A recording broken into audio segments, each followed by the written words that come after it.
So welcome to the second in this semester's Justice Nerds lecture series. As a heads up for the regulars who come through, it was normative for me to come and give all of the introductions. I will mostly not be doing that this semester.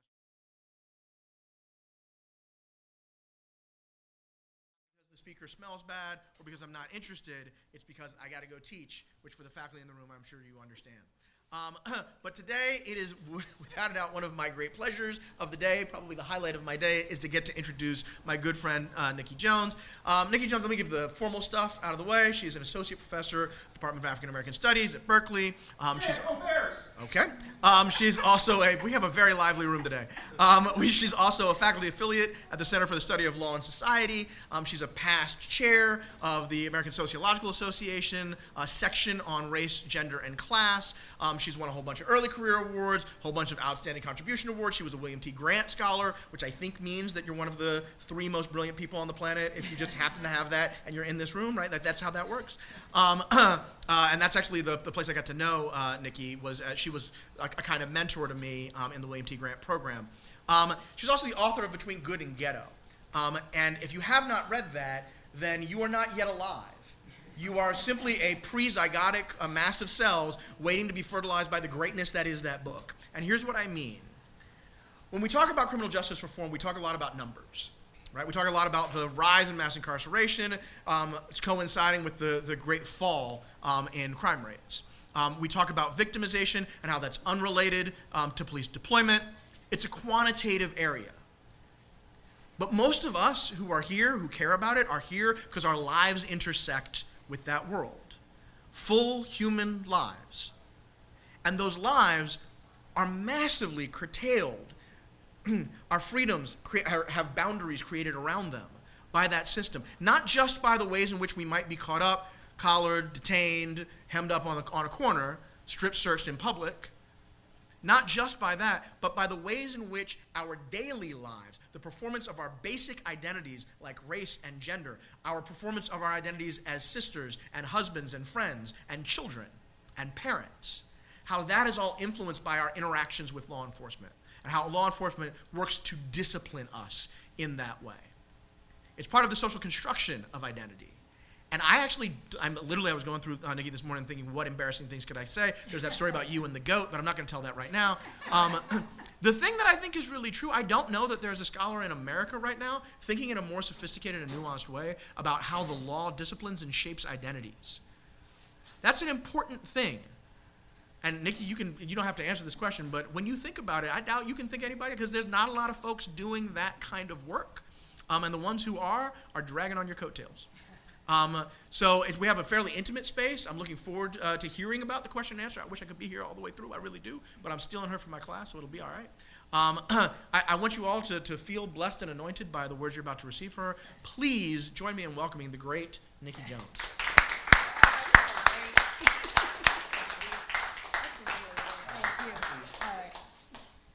Wow. That's going to be the highlight of my day. That is so nice and kind. Thank you, Phil.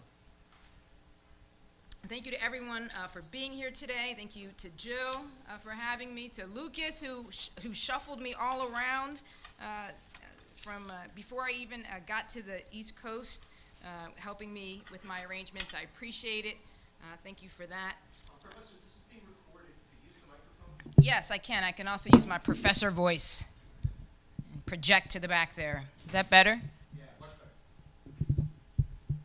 And technical stuff as we're moving through, and I say this now because I have students who often as I'm lecturing and I see their iPhones out and they're like taking pictures of the slides, which is a thing that students do now, which is fine, but there will be moments where I'm showing videos, and so I ask you not to take videos, take pictures of the videos or to share those videos online, just to respect the privacy of folks as much as possible that are in those videos.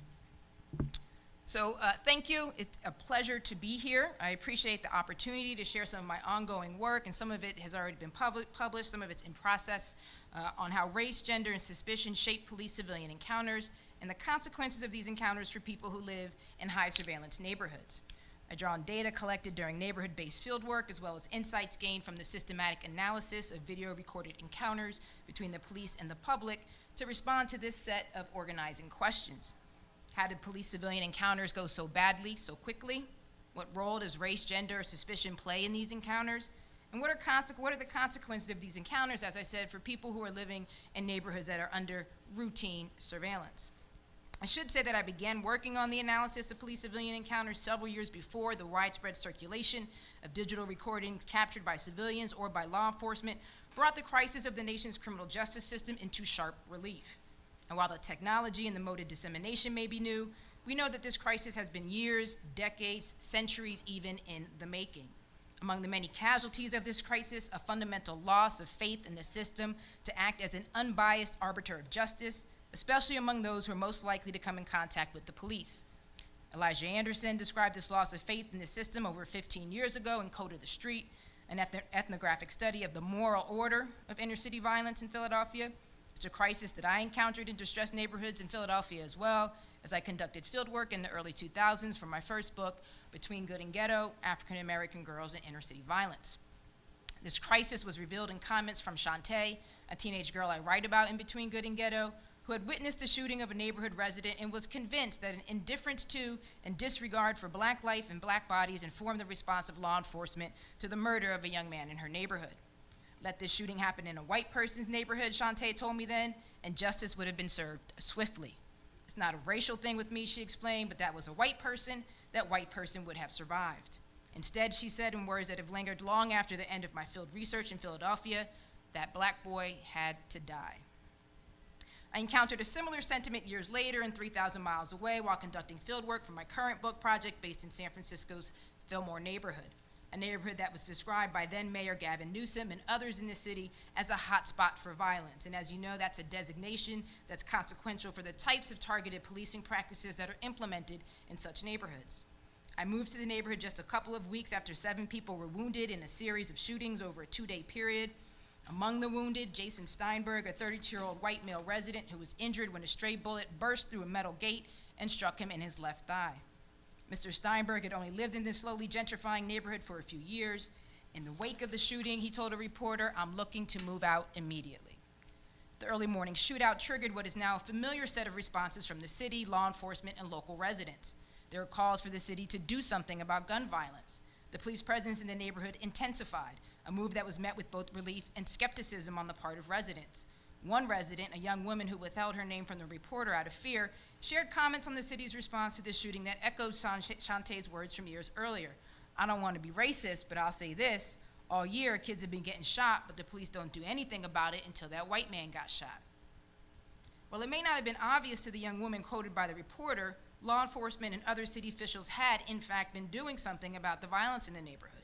These initiatives, including hiring and reassigning officers, the installation of cameras on reportedly high-crime corners, and the implementation of 2 gang injunction zones in the neighborhood. Several months after this shooting, Mayor Newsom announced that law enforcement would focus on 5 hotspot zones in the city, implementing a strategy in which, as it was described in the local paper, quote, "Officers from patrol, gang, narcotics, and other units team with probation officers, the California Highway Patrol, and others to saturate neighborhoods like the Fillmore." And this is what I mean when I use the phrase high surveillance neighborhood. There's a concentration and entrenchment of various forms of surveillance in a very small geographic space.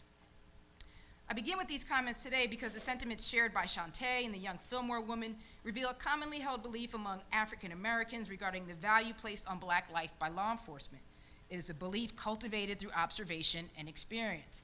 It is a belief that is reflected in the rallying cry that emerged in the wake of the killing of Trayvon Martin in Florida and Michael Brown in Ferguson, and reverberates with each death of a black person at the hands of the police. Women and men, lesbian and gay, transgender and gender nonconforming, Black Lives Matter. And while the Black Lives Matter and Say Her Name campaigns have drawn our attention to a seemingly endless stream of dramatic and violent deaths of black people at the hands of law enforcement, I'll use my time here today to draw our attention to the more routine and often less dramatic, but no less consequential encounters that unfold between law enforcement and the public each day. I'll draw on 2 collections of video recordings of police encounters with the public as both illustration and evidence. The first is a collection from Raymond Washington, a citizen videographer in San Francisco's Fillmore neighborhood. The second is a collection from the other side of the dividing line, video recordings and interview data collected in collaboration with law enforcement as part of a larger collaborative effort with my colleagues, Jeffrey Raymond and Kristen Prokota. And in that work, we work to identify a set of micro-interactional practices that can help to build trust and de-escalate conflict during the course of police-civilian encounters. So this is a description of the video collections that we have. In our law enforcement collections, we have both dash cam video, and we conducted ride-alongs with a law enforcement agency. In that agency, there's 10 districts, right? And we did ride-alongs in each district, including a sub-district in one of the housing complexes, and we recorded those ride-alongs, and as we were recording, we also conducted ethnographic interviews. So this is a summary of the data that we're working on at the moment. There is additional data that my colleagues is collecting, excuse me, from online sources, but this is the corpus that we're spending a lot of time with right now. So I'll first use a clip from the civilian video collection as a way to complicate our understanding of the often hidden consequences of targeted policing practices in high surveillance neighborhoods. I'll then turn to interview and video data from the second collection to provide some additional insight on how race and suspicion collide in ways that can make some encounters go so badly so quickly. I'll then move to a discussion of how we can prevent things from falling apart, and here I'll describe the quantitative findings of our qualitative analysis. And finally, I will end with another excerpt from my fieldwork. My hope is that these insights will contribute to conversations on police reform while also complicating our understanding of the far-reaching consequences of targeted and aggressive policing practices in the US. So it's a lot of ground to cover, but I have faith. So let's begin here with a clip from a collection of recordings that belong to Raymond Washington. So for over a decade now, Ray has used a handheld digital video camera to record encounters between police and residents in his neighborhood. Since 2008, we've worked together to digitally preserve his recordings. We've produced 2 short documentaries for classroom purposes from his archive. And my research team and I have used these videos as a resource to analyze the range of encounters that unfold between law enforcement and black residents in a high surveillance neighborhood. So the encounter I'll show you now, and I'll play it twice for you. It's a short encounter, 15 seconds. This encounter takes place outside of a housing complex. There's been a focus of law enforcement since the late 1980s. Here you have a plainclothes officer conducting the search, and a friend of the young man is being searched a few feet away by another officer. What? What the fuck you talking about? Did I talk about anything? I ain't got nothing sharp, nigga. I don't carry weapons, nigga. Don't use that word, it's a bad word. That's just my slang. Still a bad word. Yeah, right. I'll play that one more time. What? The fuck you talking about? Did I talk about anything? I ain't got nothing sharp, nigga. I don't carry weapons, nigga. Don't use that word, it's a bad word. That's just my slang. Still a bad word. Yeah, right. Now this clip is far less dramatic than those that are likely to circulate on social media. It's not likely that this clip is going to go viral. But from my perspective, these routine encounters are equally troubling, for they reveal how young people in high surveillance neighborhoods are conditioned to go with the program, as officers describe it, at an early age. In this case, to stop and search, what young men in the neighborhood describe as going in my pockets, is accomplished with little more than nonverbal communication. Did some people in the room pick up on that? There's no direction on how to do the search. In the brief interaction, the recorded portion here lasts less than 15 seconds. The officer moves silently through each step of the search, and the teen moves along with him, following the officer's nonverbal direction at each turn. The officer does not tell the youth to keep his arms raised, but he does. He does not tell the young man to hold up his sweatshirt, but he does so, seemingly anticipating the officer's next move. The officer does not tell the youth to turn around, but he follows the pull of the officer's arm, as if the two are in the middle of an intimate dance. The teen also seems aware that the officer is looking for weapons. He anticipates a body search. I ain't got nothing sharp, nigga. I don't carry weapons, nigga. A close look at this recorded encounter makes clear that the stop and search is not a one-off occurrence for this young man, as it may be for young people in other settings. It is, as one young man described it to me, a regular routine. As my colleague Jeff Raymond once noted, the ability to perform this routine is a sort of expertise that is not equally distributed across the population. Typically, scholars, policymakers, and city officials will evaluate the effectiveness of the types of persistent and targeted policing practices that produce this expertise solely through the lens of public safety, while overlooking the social and psychological impact that frequent encounters with the police, including those like this one which don't end in arrest, may have on people, perhaps especially youth. Such a focus is not a primary concern of law enforcement, in part because from the perspective of an officer, this is not likely to be seen as a problematic encounter at all. At all stages of this encounter, the officer gets what he wants: compliance. It is clear that the young man has been conditioned to comply, and although he talks back to the officer at times, it also appears that he understands the limits of his verbal play. Both the officer and the young man understand the dance and their part in it. And this is no small thing. In fact, it can mean the difference, as we've seen in case after case over the last several years, between life and death. So the heavy weight that officers place on determining whether or not a civilian is going to go with the program was revealed in our preliminary analysis of interviews conducted during ride-alongs with officers from a large metropolitan force in the western U.S. We asked officers if and how they could tell if a civilian was going to go with the program. They often responded in ways that highlighted the importance of verbal and nonverbal communication, including body language and demeanor. They indicated an expectation that civilians would follow their orders early on. There's also an emphasis on going with your gut, right? The idea that things happen so quickly, you have to rely on your first instinct. So let's take a look here at a couple of clips that illustrate people. The first clip illustrates a person going with the program, and then the second one who is perceived not to be going with the program. And so in this call, an officer, and this is a call where we were conducting a ride-along, and an officer received the call about a man in the street who had scissors, and so it was a priority call for her, and she is arriving on the scene. And then when she gets out of the car, I want you to pay attention to how the man is orienting his body and some of the talk that's occurring between the two. Yes, I see the male. He's on the sidewalk. I'm going to make the approach. I don't see the scissors yet, though. Okay, what's the funny? 1477 Pine. Okay, Somebody else. But want to check me? okay, hold on just a moment. Just drop the stuff out of your hand for me, okay? Okay. Okay, turn around for me, please. Sure. Could you put your hands behind your back? Yes, ma'am. Okay, I need to find out what's going on. We got a lot of calls about you today. Okay, what happened to your face?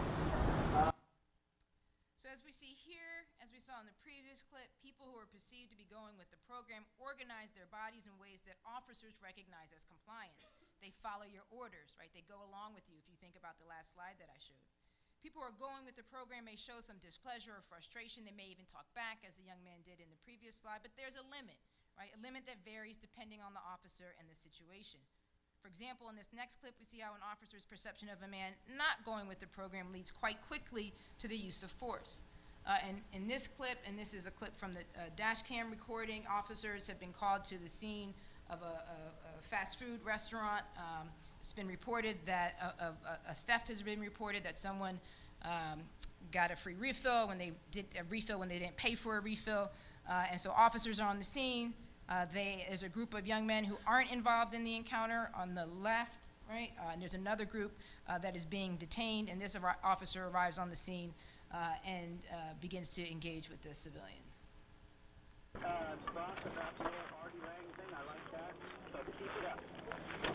Frank 21, I won't let you send it to you twice. Wait for you or send it again.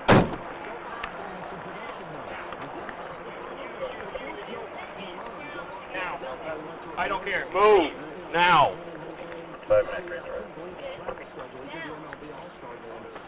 That means you too. All right. There, you need to leave. Hey, where do I go? I'm on the sidewalk, away from here. Oh, okay. Play the back. How about him? How about him? No, he can sit on the ground. What's he doing? Sit. Sit down. Sit on the ground. Sit on the ground. I'll sit on the ground. Sit down. I'll sit on the ground. Do it or get knocked down. That's your choice. Can I Do it or get knocked down. So he gets knocked down, and a scream, heart-wrenching scream follows that baton strike. After doing this work for some years and spending some time with the video, it's very difficult for me now to share those parts of the videos in public settings like this, and I try to be ever more sensitive about how these kinds of images are circulating. And that's something we can talk more about during the Q&A, but that is why I stop it there. So given the nature of our research project, in general, we were purposefully interviewing officers who seemed to be naturals at handling encounters well, right? So this officer would not have been one of those from this display. But some officers did indicate an understanding of how their behavior might shape the trajectory of an encounter, including whether or not an individual will go with the program, right? So instead of identifying it as an individual flaw or characteristic of someone not going with the program, understanding that the officer's actions can also shape whether or not someone goes with the program. So if we think of handling encounters, particularly the beginnings of encounters as a spectrum, and this was generated from some of our interview data, we can have from going from low to high. So there are some officers who say, you know, I start low, I go up high, go up one level, take it up. If you come in hard, they're gonna come back at you that way. You get more with honey than with vinegar. But on the other end of that, as evidenced in this rather candid explanation in the bottom right there are some officers who believe you have to be professional, right? Be kind, but kind of have a plan in the back of your head on how you're going to kill everyone. And that is a kind of shocking, I think, quote. But it also highlights the ways in which police-civilian encounters are different from other kinds of encounters. It highlights the centrality of violence to police-civilian encounters. It can always go the hard way. This is a key way in which police-civilian encounters are unlike everyday interactions or conflicts that we might have with one another. Officers' comments also highlight the role that suspicion plays in police-civilian encounters. I don't trust anybody until you earn my trust, is another response from an officer. In this line of thinking, anyone can turn into a threat, a belief that was shared by other officers as well. These comments also offer some insight into the key interactional moments on which encounters can turn quite quickly, in particular the early stages of police encounters. And so in our collaborative work, we have identified these early stages of the police-civilian encounter. You can kind of break it down into phases, the first being the opening, right, the starting of the encounter, the engagement where the officer approaches the civilian after observation of the call or is called to a scene, the preliminary phase. And this is what you saw in that clip where they're responding to the fast food restaurant. Officers are moving people around, right? So officers establishing where and how the encounter will be conducted. You see some pat-downs might occur at this stage.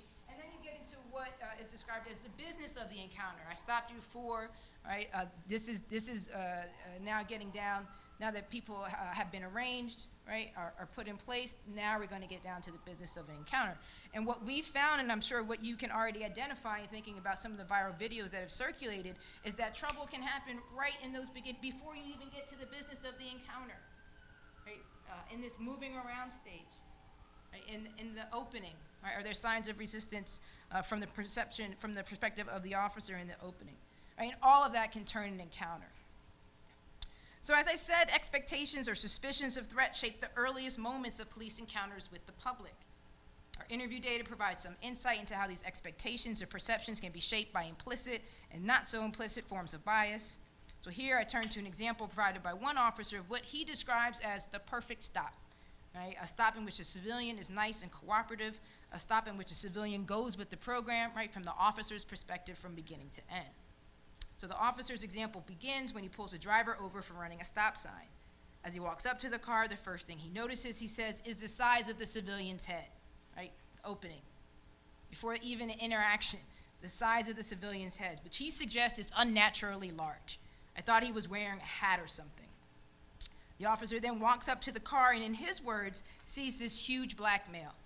He continues, when I say huge, I mean O.J. Simpson huge, maybe bigger, O.J. Simpson's bigger brother. Here we see by his telling that even before his first verbal exchange with the civilian, the officer already has a heightened sense of this person as a threat based on his body size and presumably the intersection of race and gender, right? This huge black male. The officer then begins the encounter in what is likely to be a routine opening. Hello, sir, how's it going today? In his retelling of this encounter, the officer emphasizes once again the size of the civilian. His chest was like this, and he had a huge gold crucifix lying on his chest. He asks the driver if he knows why he was pulled over. The driver says no. The officer explains to the driver that he ran a stop sign. The driver says no, he didn't. The officer doesn't argue with the civilian. Instead, he says, okay, and asks for the man's driver's license and registration, right now getting down to the business of the encounter. The man goes into his pocket for his wallet, which, in the officer's word, is attached to a big, long chain, right? So by this point in the encounter, very early on in the encounter, everything about this guy, right, from the officer's perspective is huge, right? Is outsized, right? Huge black male, huge crucifix on a huge chest, and a wallet with a big, long chain. The officer tells the interviewer that at this point, he's already thinking about what to do if, in his words, this thing goes south. I was already prepared with who I was going to call, he says. So again, in the earliest moments of the encounter, the officer's already thinking of this driver as a potential threat and one that he cannot handle without additional resources, including the use of force. He tells the interviewer that by this time, he has come to the conclusion that if he needed to, right, this is the type of person I think you could justify shooting if he was attacking you. You can't do it by yourself. There's no way. And so a moment later, I think the officer remembers that he's talking to a researcher, right? And he says, well, I would shoot him in the leg or something, right? But as this audience knows well, officers aren't trained to shoot people in the leg.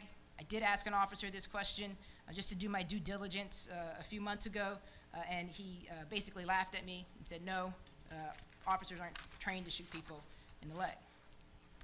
So it's worth noting that by his telling, the officer is making these threat calculations while presenting himself in a professional manner to the civilian. He calls him sir, he explains why he's being stopped. These are all good things when it comes to procedural justice. The officer returns to the police car to run the driver's information. As he's sitting in the car, the driver exits his car and begins walking toward the officer. This, the officer says, is when I saw the massive size that he truly was. He's probably about 6'9" or 6'8". The officer calls additional backup to the scene. They arrive, and as the officer directs the driver to get back in the car again and again, he directs the driver to get back in the car again and again. As he continues his story, he again makes reference to the size of the driver, describing him as this giant. And at this point in his description, the civilian has moved from unnaturally large to simply unnatural. He's not like an ordinary human being. He's like a monster, like a crazed giant. Does that sound familiar to anyone? Anyone read the Darren Wilson transcript testimony? Very similar, similar to other cases, right, that we've seen, right? From a helicopter, this is a bad dude. Right? Assumptions that are made. So what we see here is some evidence of how an officer's subjective interpretation of a civilian's race, gender, or size, the intersection of those categories, simultaneously shape an officer's perception of threat early on in the encounter in ways that are quite similar to what has been documented in the social psychology literature.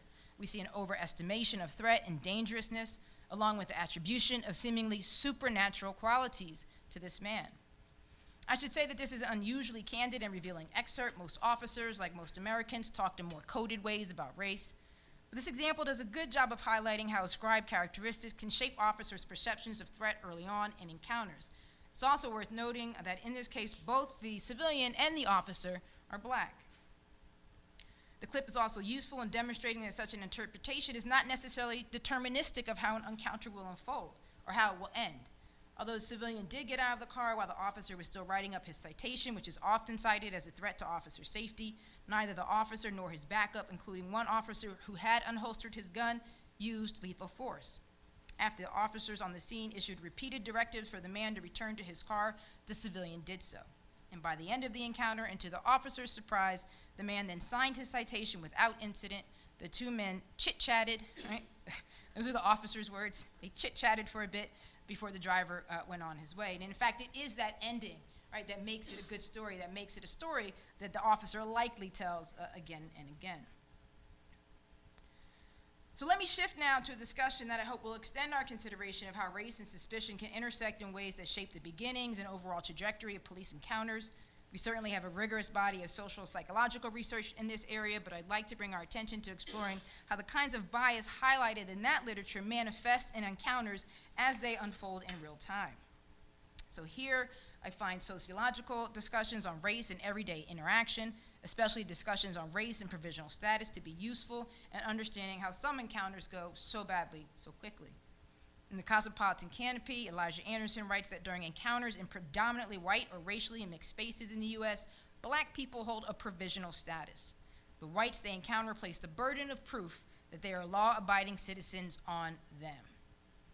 To be sure, in the minds of most officers, the status of nearly every civilian is provisional. Yet it's also true that some statuses are more provisional than others. During the course of a police-civilian encounter, this deficit of credibility, or rather an awareness of how this deficit of credibility shapes encounters, presents a special dilemma for black people whose efforts to prove who they really are, right, can easily be interpreted as resistance, which in turn can lead to the quick escalation of an encounter. So in this next clip I'll show, we see how what I describe as a collision of suspicion, right? An officer's suspicion that an individual is not or not yet an innocent, and a civilian's suspicion that without some explanation on his part, he may be confused for a suspect and not an innocent. We see how that collision shapes the encounter. So in this case, an officer has been called to the scene of a dispute that is unfolding in a convenience store. He's had some description of the people involved. He arrives on the scene. There's another officer, and they walk into the convenience store, and it seems that almost immediately the officer's attention is drawn to a black man in the store. There's some transcribed text. The blue is the officer, the yellow and the white are the transcription of the civilians. Not every piece of text is transcribed, but I wanted to orient you to the voices and transcribe some of what I feel is the key text there.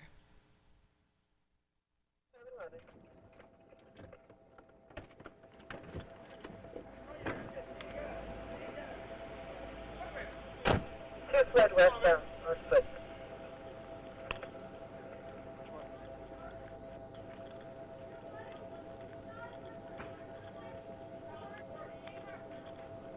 Hey, honestly, sir, I have no issues. Let's go outside. This guy, honestly, I'm the one that's keeping there. I'm fine. Okay, no, hey, he's cool though. Please don't give me a man. Listen, sir, I'm not. Okay, I'm coming outside. I'm coming outside, sir. Right now. I didn't even submit. No, he didn't. Okay, all right. Just let me find out. Let me find out, all right? He's just trying to calm him down. I'm trying to calm everything down, So sir. calm down right now then. Calm down right now then. Come sit on my bumper. Because you've been cool. You've been totally cool, dude. You're totally cool. You're not an educator. You're cool. Honestly, all you're doing is sitting on the bumper, right? I'm listening to everything you say. Honestly, sir, but I didn't do anything. Just put your hands on the head for a minute, okay? That's all you gotta do. Honestly, can you tell these? No, it was just a I'm gonna call the cab off because we're like walking this. Honestly, sir. I'm just gonna call the cab off. Can I do that? Is she involved too? Oh Yes, but the cab needs to be called off. Sir, honestly. You're fine, sir. Don't talk. You're fine. I will testify for you. You're fine. You're fine. You're fine.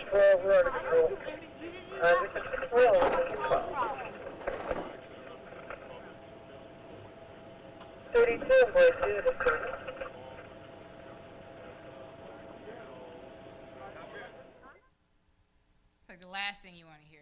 Certainly the last thing he wanted to hear, right? I will testify for you. So here we can see how an anticipation of a provisional status is demonstrated on the part of the civilian, right? So the civilian's early actions, right, as soon as the officer enters the store. I'm the one that's keeping the peace, sir, he says, as the officer enters the store. I'm a peacekeeper, not a suspect, not a perpetrator, not a wrongdoer. The officer ignores his claims and directs the man to leave the store. Let's go outside. The man persists in trying to prove to the officer that he's not the one that deserves his attention.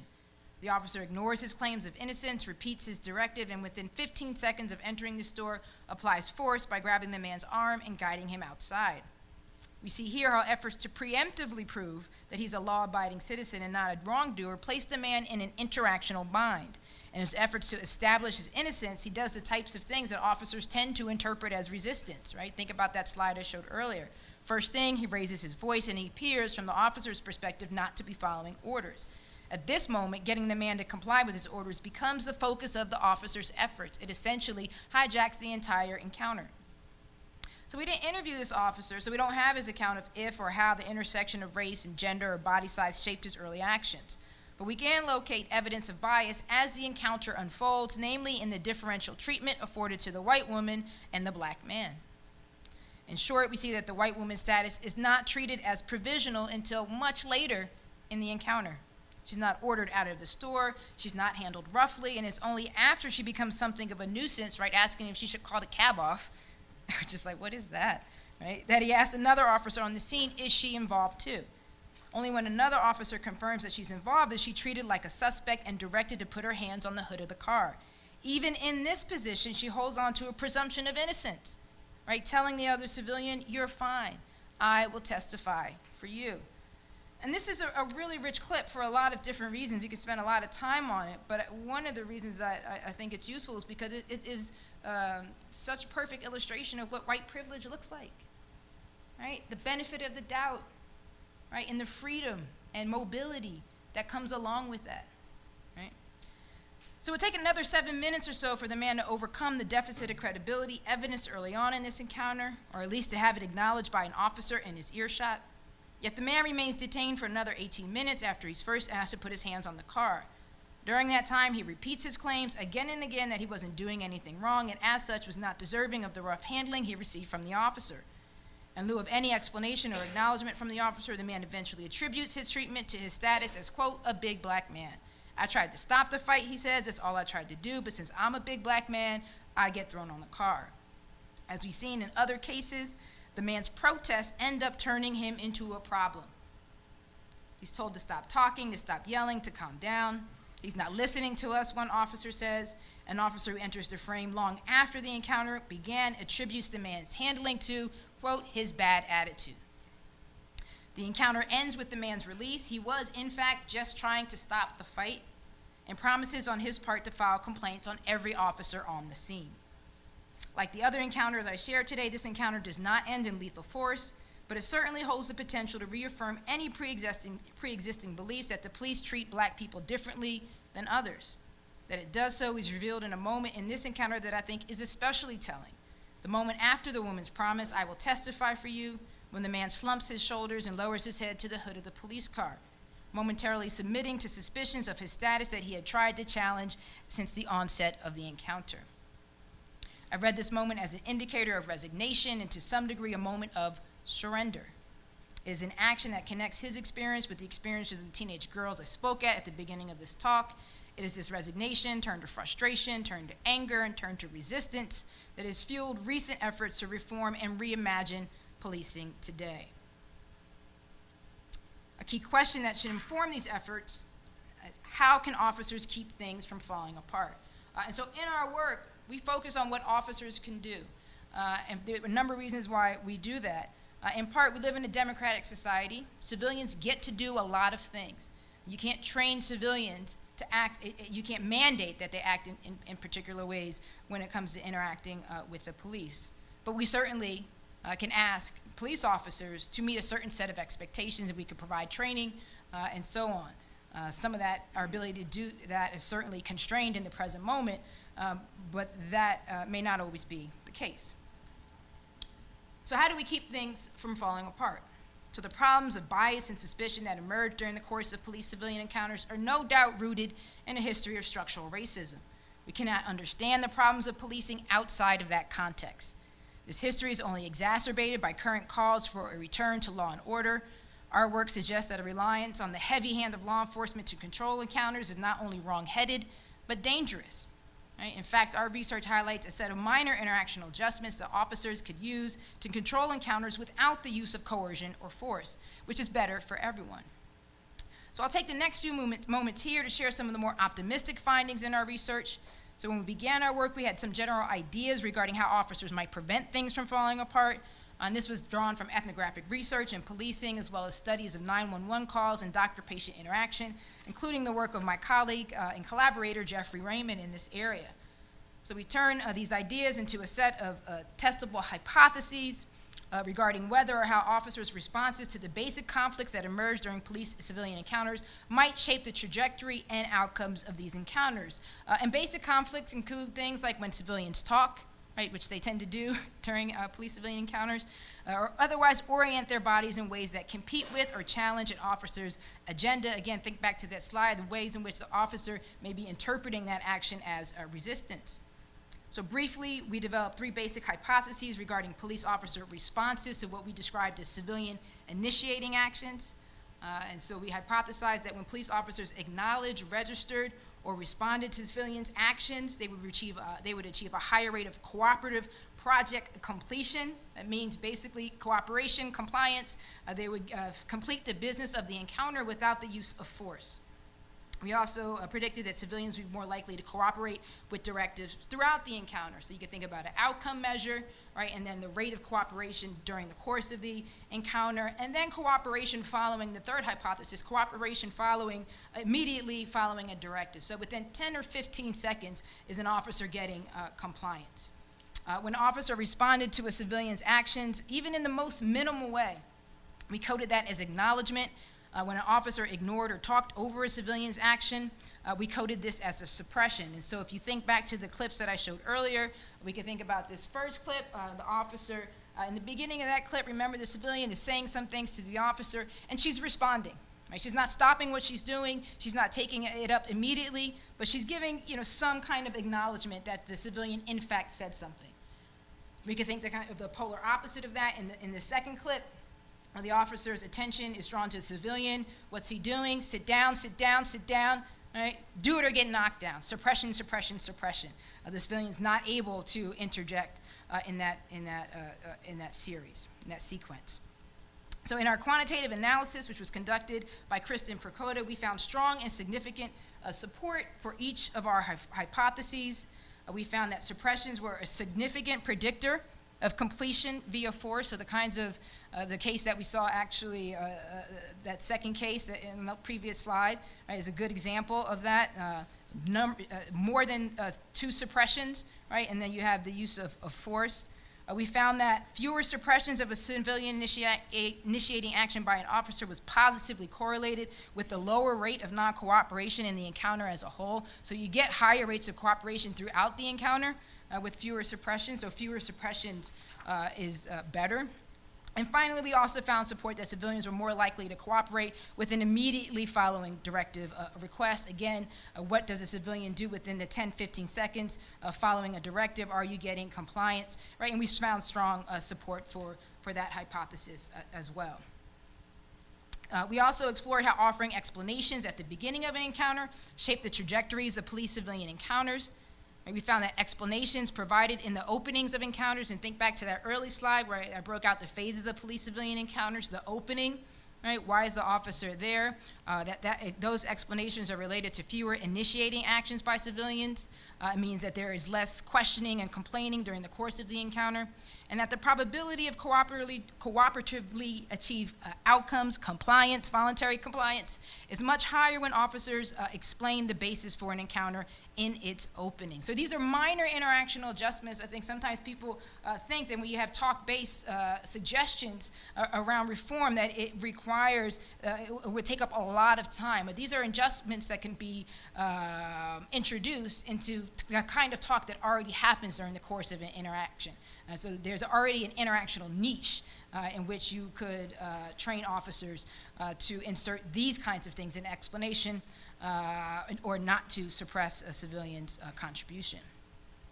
So we believe that our analysis and findings have important implications for how police officers exercise their authority. Put simply, while some officers may believe that they can most effectively pursue their agendas by taking charge, right, and ignoring the actions or views of civilians, we found that civilians are much more likely to cooperate with them voluntarily if officers acknowledge, right, respond to the actions and aims of civilians.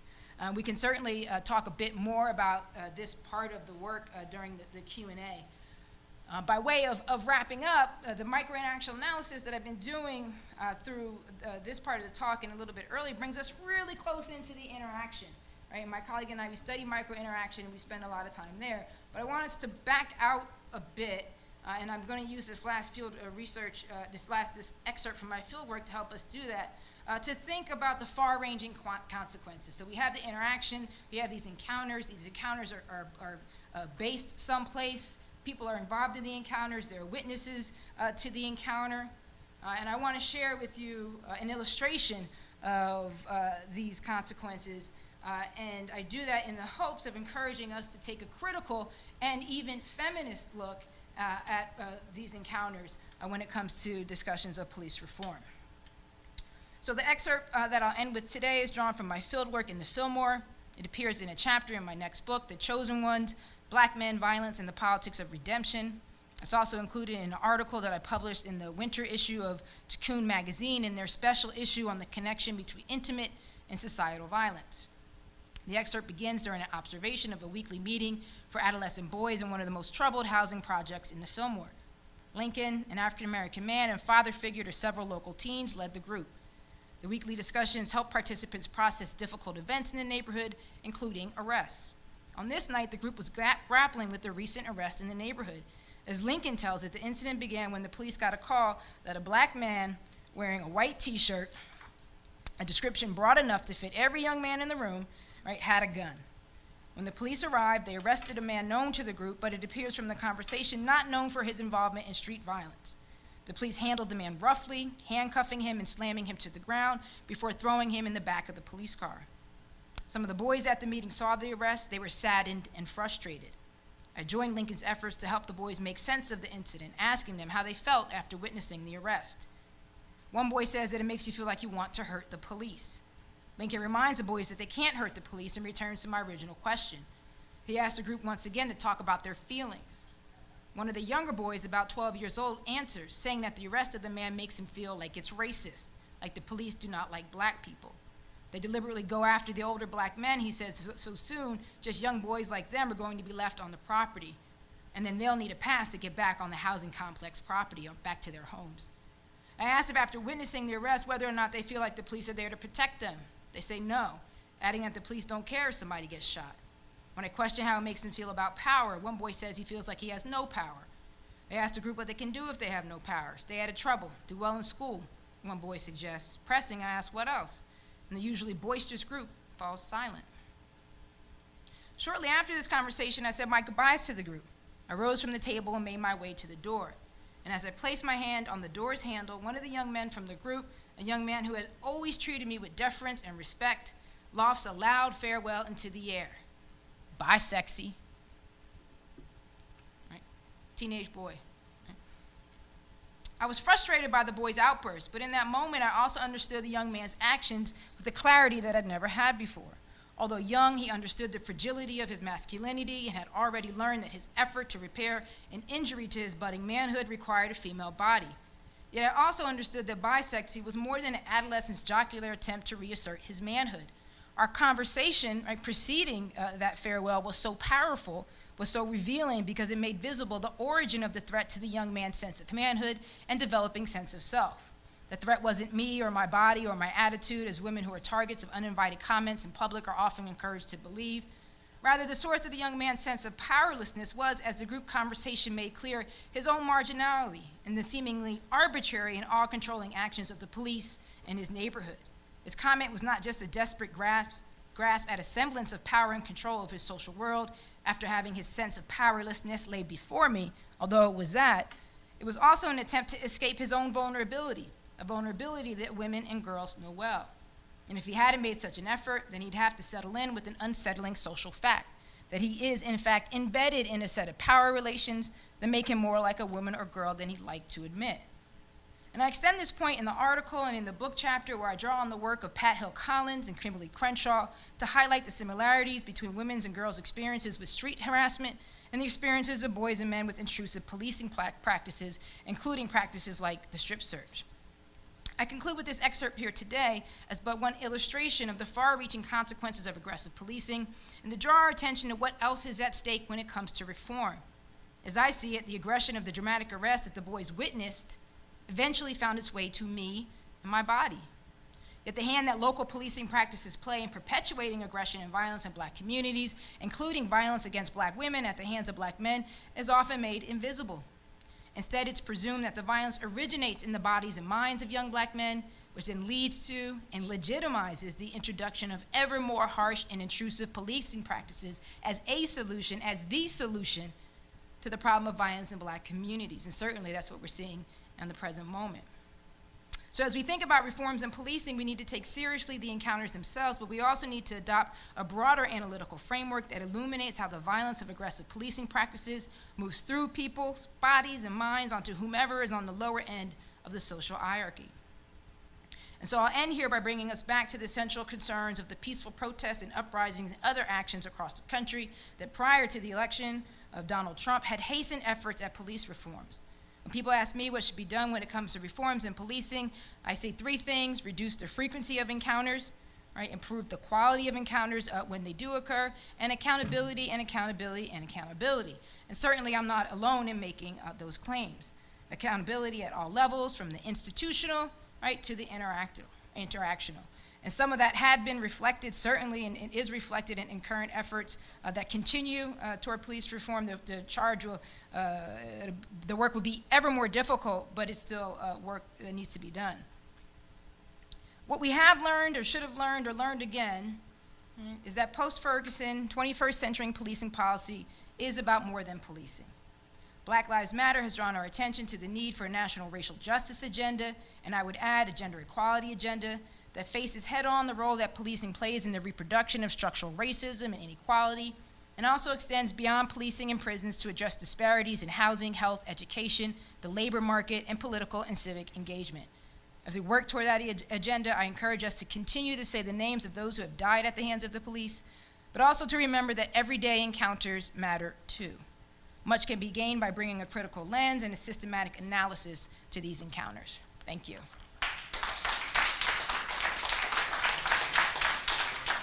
We did it. Covered a lot of ground. We did it. So it's going to do a Q&A. I'm going to put the mic here if you don't mind to walk up to it, because it's very sensitive to interference. Yeah, fine. I have a question too. If you could put it into the mics, because we are recording. I'm wondering if you can tell me how to reconcile two things. I agree with almost everything you say. Well, thank you. But, It never happens. Police, It's in their almost training materials, are told that any delay in taking control of a situation could expose themselves to lethal harm. And they go out every day thinking, that they're taught to think, I could die today. Right. So how do we reconcile the idea that anytime you don't take control of a situation, you're exposing yourself to danger, with the need to give people an opportunity to explain themselves? Right. And so what we would say is that we need to redefine what we mean when we say take control. Yes. And that there are other ways to take control that don't include or require a heavy hand and the kind of badge-heavy presence that some departments might rely on.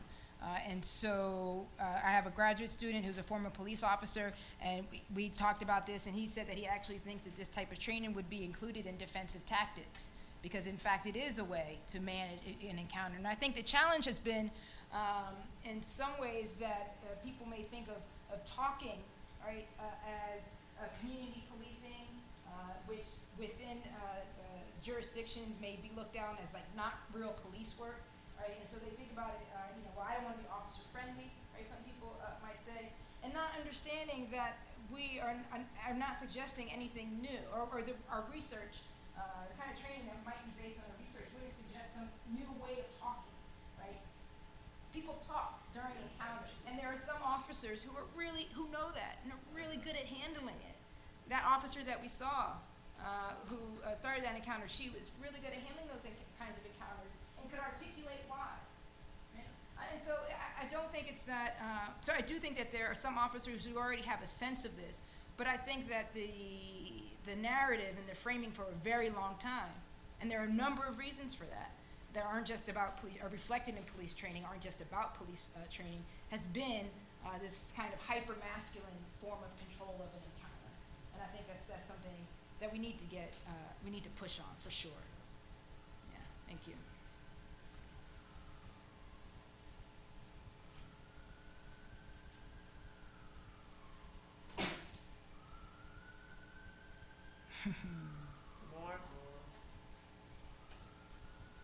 So you mentioned in the beginning of your talk that how people view the video evidence might impact them.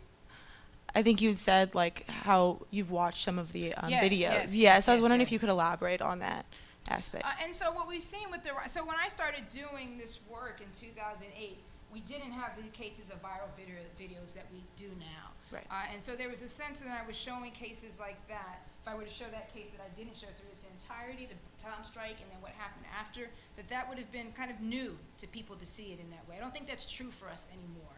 I think there's a kind of exhaustion, and I'm sensitive to the ways that images of black suffering and violence that's done to the black body is circulating, right? And so for the purposes of this talk, what's necessary is not to actually see the baton strike. And what helps me to care for my spirit is not to do that when it's not necessary. And also to be sensitive to the fact that some people in the audience may come from neighborhoods where people have had this kind of experience. And so all that's just to say is through the course of my career, I've become more sensitive to the way that these images are disseminated and how we consume them. I'm more critical of that. And so that's why I gave that qualification. Okay. Yeah. Thank you. That makes sense? Yes, thank you. Yes, I'm wondering, in your work with the videos, did you distinguish between encounters that were a result of a call for service, let's say, versus those that sometimes are called pretextual or initiated by the officer at will? Because I think the differences between them are quite enormous, and I'm just wondering what your comments are about that. We didn't do that in this round of research. What we are moving on to next, and you saw that in the linear analysis that we did. We don't have a multilinear analysis that would have categories of kinds of encounters, and so we were really focusing on the micro interactions of the encounter itself, however it began. What we saw in some ways that the traffic encounters are so repetitive that you didn't really get more new information from them in most cases, and so we focused on the kind of these kinds of encounters, these kinds of take-ons. But it's true that the nature of the call influences the encounter. The empirical question is how. We followed a housing team, a homeless team, I should say, and what do? Well, they frame all of their work as help and provision of services. So the openings of those encounters are different than the openings, for example, of a pretext stop. What are you guys doing? How you doing? You doing today? Jack, guy, Nikki? Yeah? It's a different kind of encounter for sure. Or then the calls where you are kind of like that, the one clip that I showed with the man with the scissors where the officer is on the way, has some information in her ear, and then steps out of the car and then she's right into it. So I do think that the kinds of encounters have some influence, some that becomes obvious in the interaction, and is something that's worth looking at for sure. Thank you. I have a similar type of question, and you might have said this in the talk but I missed it. As a data person, it strikes me that we're always looking for like an understanding of causality, right? And it strikes me that like it makes sense to me that people who explain themselves at the beginning of the encounter, maybe they're just good or nicer people, and then they end up with fewer violent interactions, and like the bad cops just never do it, and they're going to have more violent. So the question is, can you actually train cops to be nicer, rather than are you just observing the difference between what nice cops do versus what mean cops do, just to be very simplistic about it? Yeah, and so we can't get out of the motivation and the person. We can't get at what's driving the use you could of do like a randomized experiment where half the cops are trained. Let me write this down. Yeah. You gotta email me. Sure. But it was basically a randomized thing where half the cops are trained to start interactions differently, and the other cops are trained the normal way, see whether you have a statistically different kind of interaction with the first group. I think that's absolutely right. I mean, so we are very close to the data at the moment in the analysis and generating the findings, but I think that you're imagining a few steps out, and how might the kind of training be implemented, and how might we know that whether or not, how could we evaluate whether or not it works, which would be great. Yeah. Cool. So thanks. Email me. But I do want to say something about the motivation, and just to be clear, that in the kind of work that we're doing, we don't know the motivation of the officer. And so we don't know, for example, whether the officer is nice or mean, whether the officer is a stone cold racist or not. Right? We just train badly. Right. We just don't have any of that information, but we can still identify the patterns within the interactions themselves that are consequential for the trajectory and the outcomes. Yeah. That's an important distinction. It's just like when you say, like, people who are thin eat more vegetables. That doesn't mean like you tell a fat person to Yes. Yeah. No, I totally understand what you're saying. Yeah. And it's something that we've thought about that before. And something that when you're doing this kind of work, you certainly encounter. Yeah.